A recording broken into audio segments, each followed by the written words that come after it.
dire voilà, nous on monte un groupe avec des potes et on a une histoire à raconter, un vrai opéra rock, opéra pop on va dire plutôt, parce que notre musique elle est plutôt pop.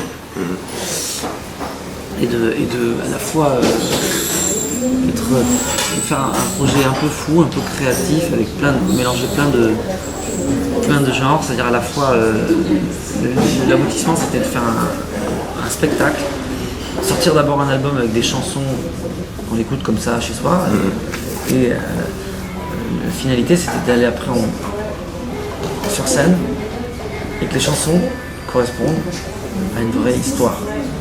Une histoire qui a été écrite sur mesure,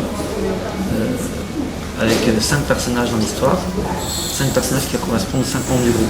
On n'a pas souhaité se mettre en costume, faire des chorégraphies, c'était pas du tout. On a souhaité construire un spectacle qui nous ressemble, c'est-à-dire on est des musiciens, et on voulait à la fois raconter une histoire, mais on voulait surtout aussi rester nous en tant que groupe. Donc on est à la fois des personnages, à la fois des narrateurs, Et à la fois des musiciens. et à la fois des musiciens. On a et des notre chanteurs. Jack, on a une guitare en permanence, il a son piano. C'est qu'en fait, c'est un mélange assez inédit finalement, je crois, de concert et un peu de théâtre.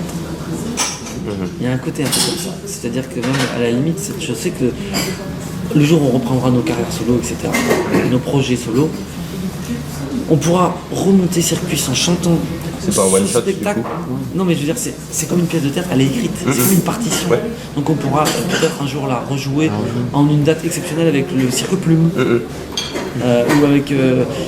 c'est écrit, donc ça Et on existe, voulait c'est là. aussi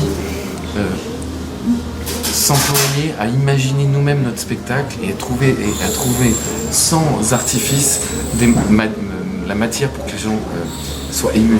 Tu vois, on a fait que 2 dates pour l'instant, mais les gens, plusieurs personnes avaient les larmes aux yeux. Ah mais vraiment, les mécanistes, elles font ce qu'elles peuvent, et puis de temps en temps elles ont des idées, ouais c'est génial, vous allez faire des bonus, il faut vous mettre un t-shirt rouge parce que c'est génial, on va voir le première soir. Non, ça sert à rien tous ces trucs-là, à mon avis. Je crois que le meilleur élément marketing pour les gens, c'est l'artistique. C'est de voir que des artistes ont fait l'effort d'avoir recherché les choses au plus profond d'eux-mêmes. Ça, c'est la meilleure arme marketing. Et on est en train de le voir, nous, là, avec ce qu'on est en train de faire avec notre spectacle. C'est-à-dire que ça fait 2 ans qu'on nous bassine.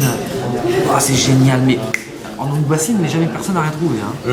Mais c'est quoi ce que vous êtes en train de faire? C'est pas une comédie musicale, c'est pas un machin, c'est quoi machin? Et ben nous, ce qu'on est en train de voir, juste, c'est que les gens qui viennent nous voir sur scène, ils ont tout compris.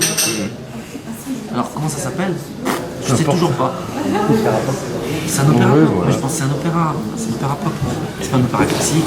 Team 9 Live.